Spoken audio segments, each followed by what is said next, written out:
Hi folks, I would like to introduce myself. My name is Payal and I am a traveler who also loves to meet people. And I think a blend of both is where this concept of melting pot has come about. In my Melting Pot series, I will be talking to lots of inspiring people from different parts of the world and also from different cultures, whom I meet during all my travels. The common factor between these folks will be the desire to follow their passion and make it a way of life. So step into this melting pot and enjoy the chats.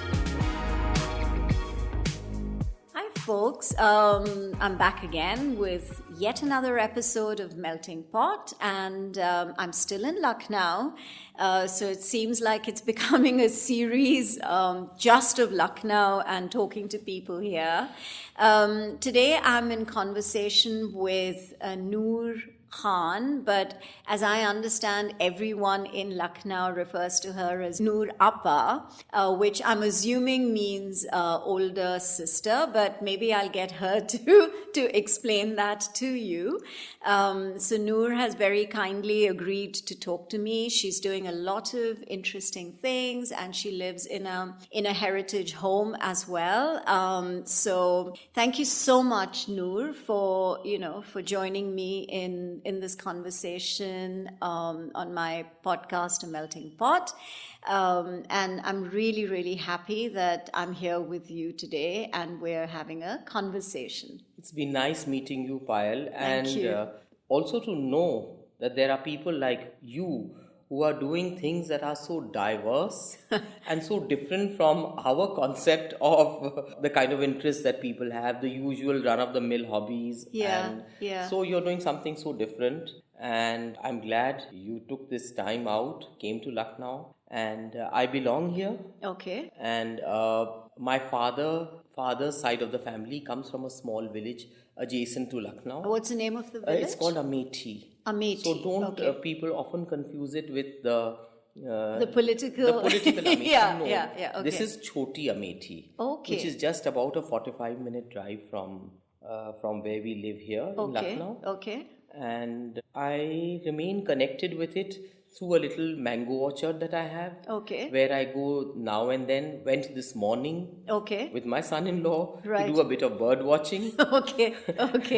That's what he's come from the US. Okay. Where he and my daughter are settled. Okay. And he wanted me to take him there. Okay. My mother's side of the family is from Western UP, Rampur. Okay. So was my father and mother-in-law. Okay. But eventually, everyone retired from government service. Right. And came and settled in Lucknow. Okay. So that's how Lucknow has been our home. And so you were born here? I wasn't born here. I was born wherever my father... I was born in Nainital. Okay, where my because father you're happened to be posted. Okay. We are children of nomadic parents that move from transfer to transfer. Yeah, that sounds like me. That sounds... Yeah. So it's been like that. And my husband, this house belonged to his parents. Okay, so it's a heritage. Yes, my father-in-law didn't build this house. Okay. He bought it in the early 40s. Okay. From one Mr. Kakkar, I think, from the ICS. Okay. So strangely, we don't know exactly how old this house is. But if we go by the land records, then the land record is for 1919. Okay. So I can say most definitely the house is 100 years old. Yeah. But whenever we carry out repair work, and you have old bricks that come out, then the old bricks are often dated. So sometimes you have 1878, you have 1892, you have 1895. So I really don't know what to make out of that. And what do you do with those bricks? I have one of them with me. Yeah, you should. I have one of them kept with me in a little, bag. Yeah. Often people come and ask. So that is, of course, no proof. Yeah.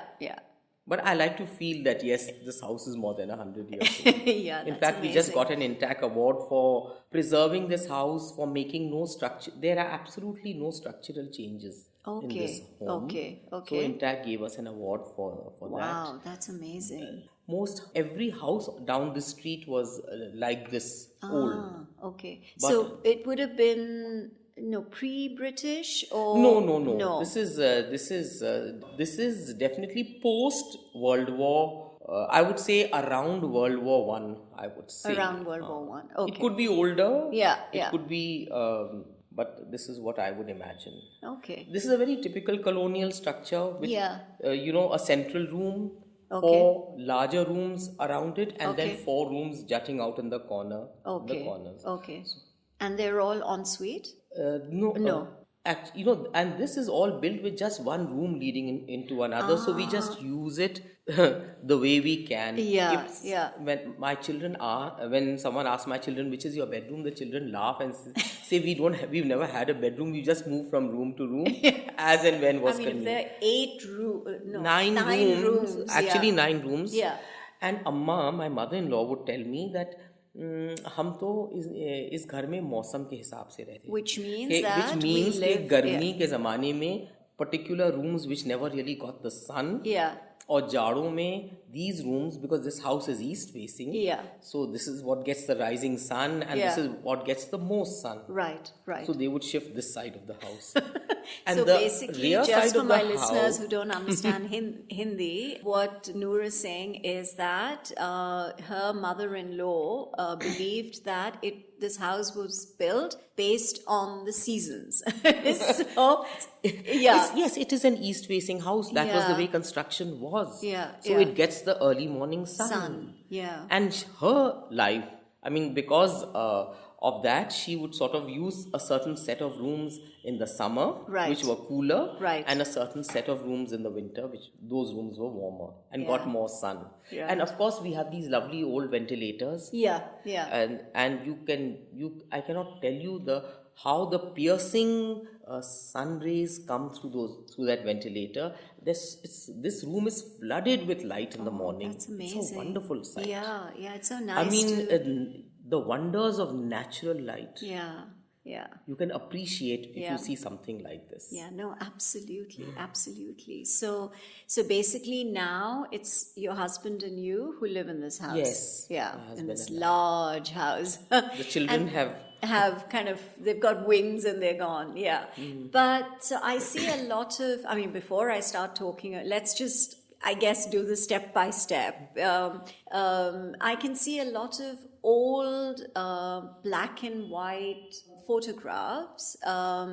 And there's like a gentleman there. I'm not sure who that is. My father-in-law. That's your father-in-law. With a middle parting. Very typical. And the moustache. He was a civil servant. And then I can see the old clock, which is 1878. 1878.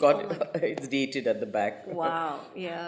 So it just gives a very, I can see that old charm and the feel of being in the past, but at the same time, the house is there, it exists, and it's in the present. So, I mean, I think that's just so amazing for you to be able to enjoy it. Yes, whatever you see in this house or in this room and is all came with the house.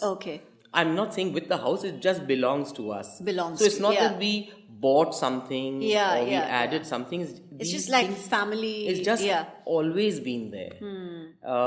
Especially if you go by furniture, my parents-in-law came from Western UP. Right. Rampur. Rampur, Bareilly, that cluster of cities has a huge tradition of exquisite craftsmanship with wood. So you get the best in the old days. Of course, today you get it anywhere, but in the old days, the best carpenters and the best wood came from there. So somehow, when Amma was winding up her setup in Rampur, or my father-in-law must have been winding up his homes there, some of that. So you inherited it, basically. It's all from the home. It's never been sort of. That's interesting. So in fact, I was asking Madhavi, and then I also interviewed a lady called Anushri Gupta. So the past couple of days I've been really busy with the wedding and interviewing a lot of people. So I started to ask them a little bit about the Avadhi culture, and when they heard that I was going to be interviewing you, they said, no, we're not going to talk about it. You have to ask Noor. So I said, okay, I'll do that. So I'm asking you. I don't really know much about it, so I know there's a lot of culture.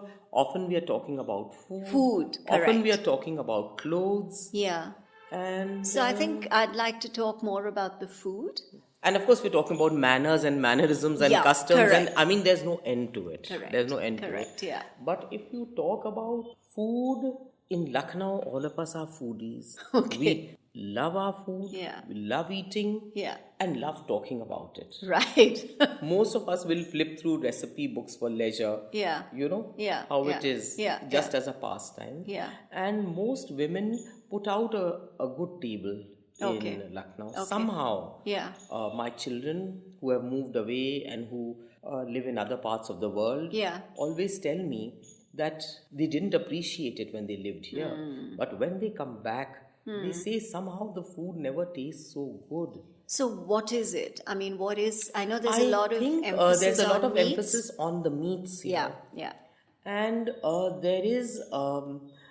if you just maybe look at a food program on the television, or you glance through a recipe, I feel that recipes are now, the steps in a recipe are made to fit into a modern like a busy schedule.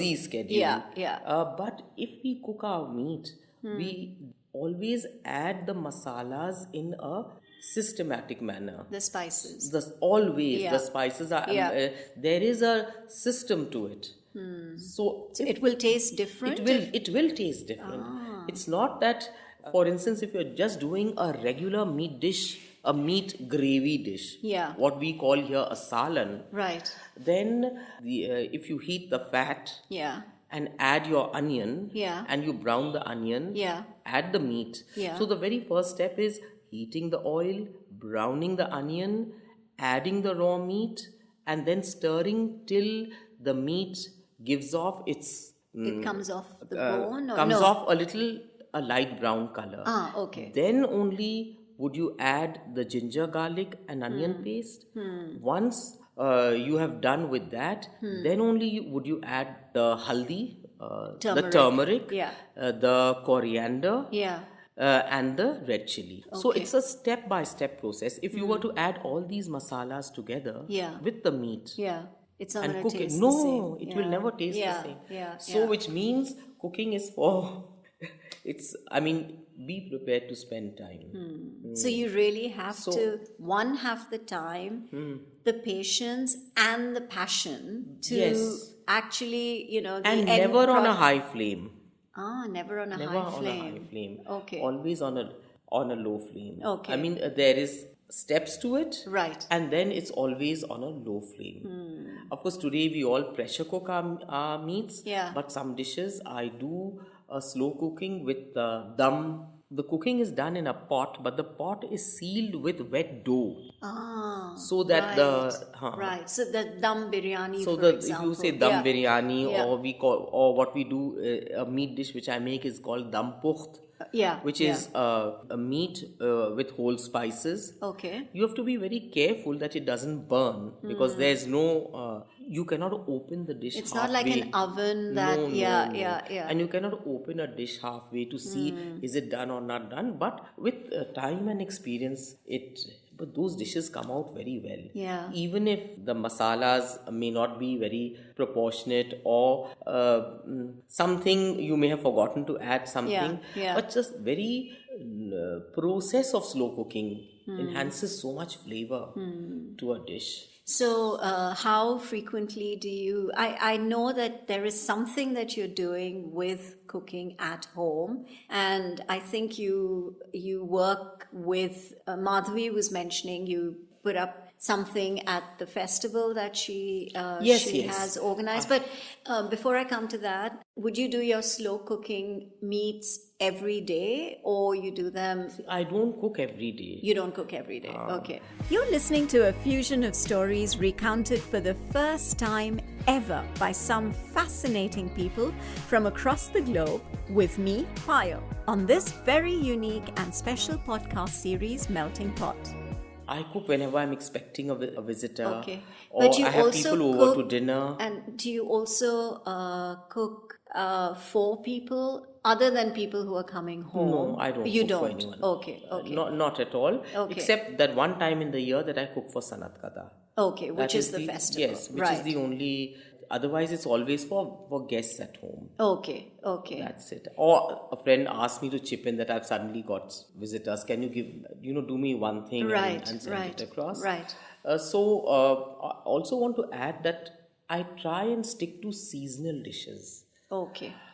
In Lucknow, we have this, in Awadhi, Lucknow, we have this concept of things that go with the season. The produce of the season is always used. Okay. For instance, in summer, when bhindi or okra is available, then it will always be added to the meat.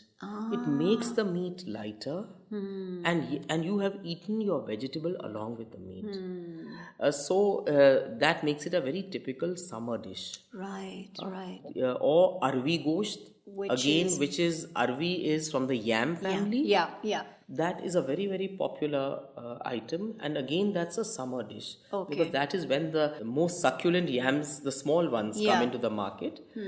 So here, or in the winter, when the spinach, the fresh spinach, the fresh methi, the fresh saag, greens are available, they are always added to the meat or to the lentil, and they are cooked.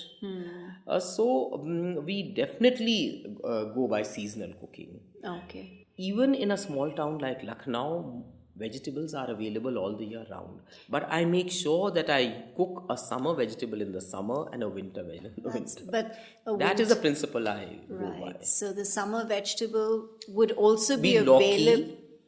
would be bottle gourd. Yeah. Would be turai. I don't know what would a turai be. Yeah, I have no idea. Ridge gourd. Ridge gourd. Yeah. One of those.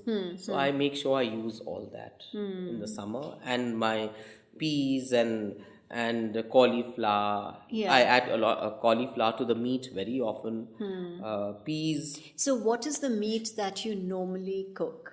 Meat for an everyday, actually we are very poor meat eaters, my husband and I. Right. I'm a vegetarian. Seriously? And you cook such amazing meat? Okay. I'm a vegetarian, and my husband is also indifferent. Okay. So maybe twice a month I cook something. It will just be a little gravy dish, or it will be a small dish with the addition of cauliflower or peas or potatoes or chukandar. What would you call chukandar? It's beet. Beet. Yeah. That's very popular here.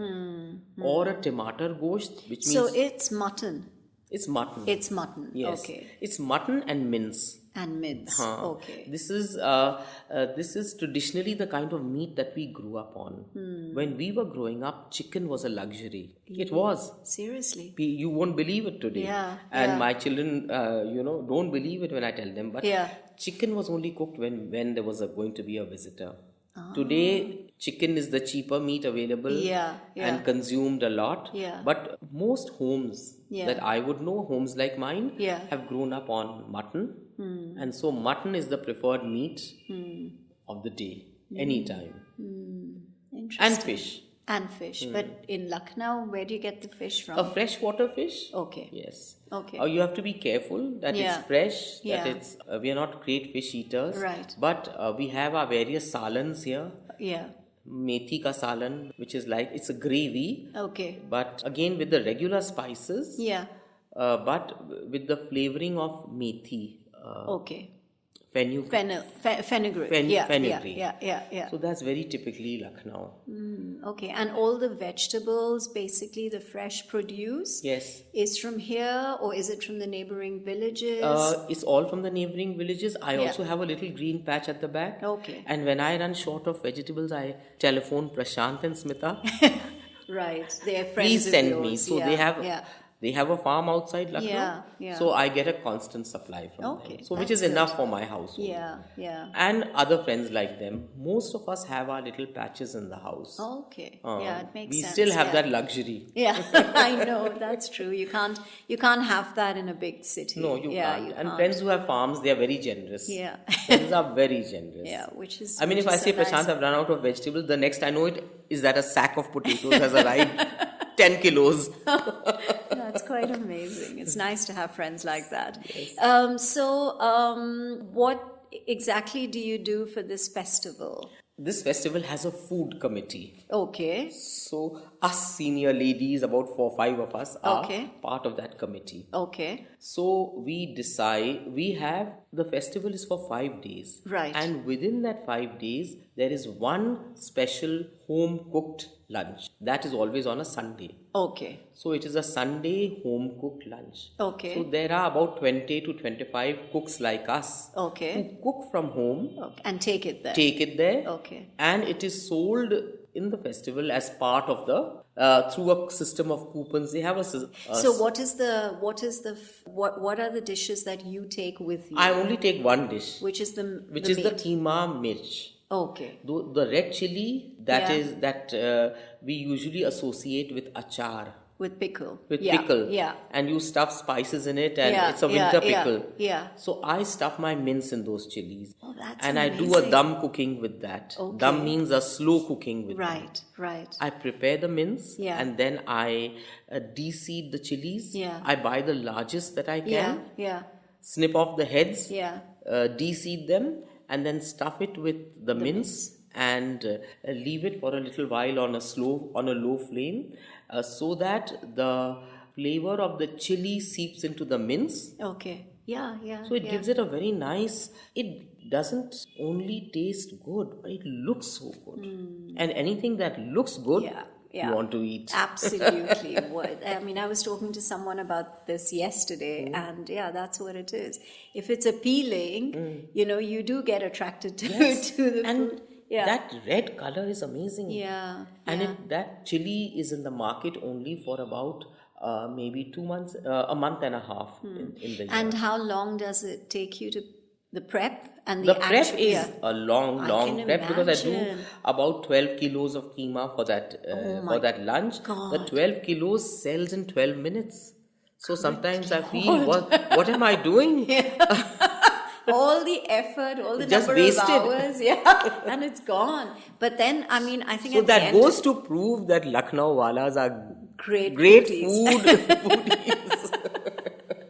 Yeah. Do you also do biryanis or no? I actually don't do a biryani. I do a yakhni pulao. Okay. And yakhni would in my cooking, I have Western UP influences. Right. So which means that's rice cooked in a mutton stock. That's yakhni.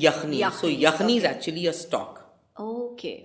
Mutton is boiled with whole spices, ginger, garlic, onion, and the garam and the spices. The bay leaf, the cinnamon stick. Fennel is a very important ingredient in this. So the flavor of fennel must come out in the dish. So all this is put in a muslin bag and boiled along with the meat.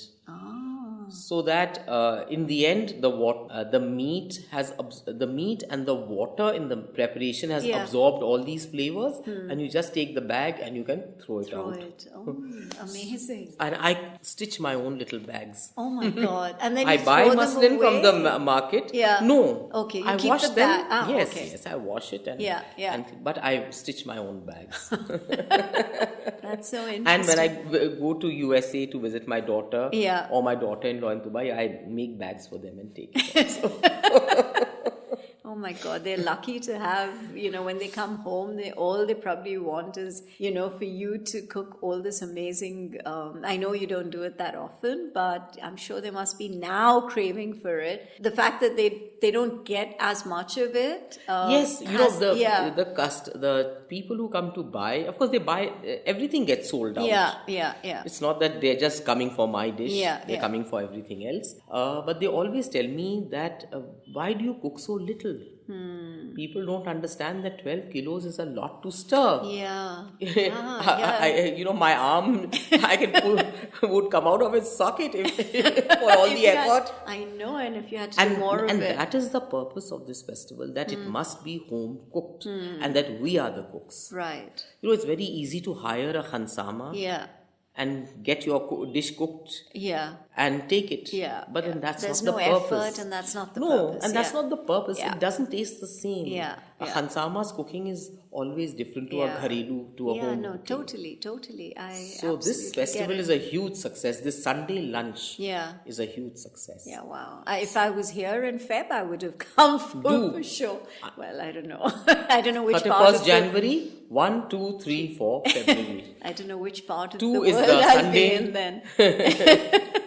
No, but you don't know which part of the world. I have no idea. But maybe I'll try for 2021 and then see how it goes. You were mentioning, so we can just move away from food. You were mentioning mannerisms.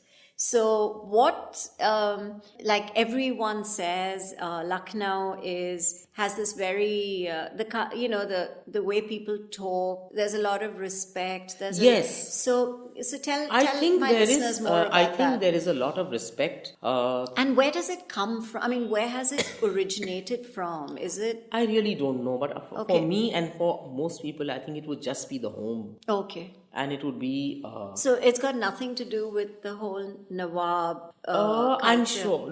Somewhere along the line, I'm sure a court culture must have developed here. Right. And courtly manners must have filtered down in a general manner. Yeah. But the language is gentler. It is a softer language. For instance, even if you are being nasty about someone, it doesn't sound like it. It has to be a little sugar coated. So someone not from Lucknow would comment on another person's coloring and say, "वो तो काली है." But a Lucknow wala will never say वो काली है. Will always say उसका रंग कम है. So which means there is always a shade of there's that. I mean, it's you never there is a kind of a politeness and there's a kind of or we'd say रंग दबता है या रंग कम है पर कभी हम ये नहीं कहेंगे कि काला रंग है. It's like that. And then we would somehow never think it proper to interrupt an older person who's talking or to contradict the person even if he's saying something wrong. You may tell the person later. Of course, that I think would be something very general. Yeah. But and not specific to Lucknow. But there is a system here that you never tick off a person in front of others if there are others present. It must always be done discreetly or privately. Yes, privately. And there is always that slight hierarchy that exists here. If an older person enters, you stand up for him. Even if 10 people enter at 10 different times, you stand up 10 different times if they happen to be senior to you. So that there is some... There are all these little gestures. Salam karna. Koi aapko kuch someone offers you something. It's all you always say a shukriya or a salam. It's these little things are all... These little nuances are there. So it hasn't, despite, a lot of other influences, this hasn't kind of gone away. It's still there. It's still embedded. It's still there. If you're walking with someone who's senior to you, you try never walk ahead. It may be half a step behind, but never ahead. It's like that. These are very subtle things. But they matter. They matter. I think in the larger picture they matter. Interesting.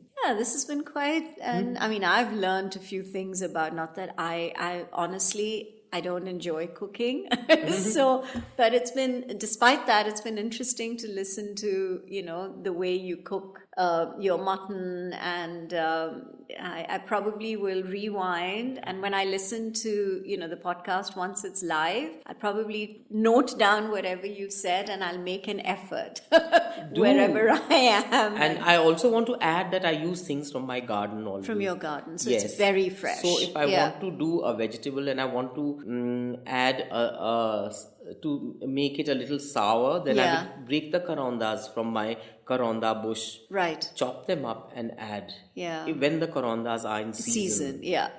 Or when my lemons are in season. Yeah. Or I always try and add something from the garden. Always. Nice. Thank you. It's just been so refreshing talking to you, and I've really enjoyed being in your home, and it's been lovely meeting you as well. I'm glad we met. Yes, Payal. Absolutely. Thank you so much, Noor. And enjoy the rest of the winter. Less. Will you be visiting Lucknow again? So I don't know if I will, but yeah, of course. Now I know you, and the next time I am in Lucknow, definitely, and I will invite myself. I'll give you enough notice. Come in February, I will give you keema mirch. I will give you the stuffed achar also. Oh, great. And I will give you... And you'll cook specially, right? And I'll cook specially. I'll be one of your visitors. I will. Do come. Thank you so much, Noor. Thank you. Noor gave me quite a flavor of the Lucknow Nawabi culture and also an insight into her home, which, as she says, is over 100 years old. And of course, her passion for Awadhi cooking. The way she described her home was so fascinating. And when she says that in Lucknow, all of us are foodies, at the end of the week of my stay in Lucknow, I totally get what she means. Hope you've enjoyed listening to Noor and how she's been giving us a peek into the Lucknow lifestyle. Until the next episode of Melting Pot, this is Payal signing off.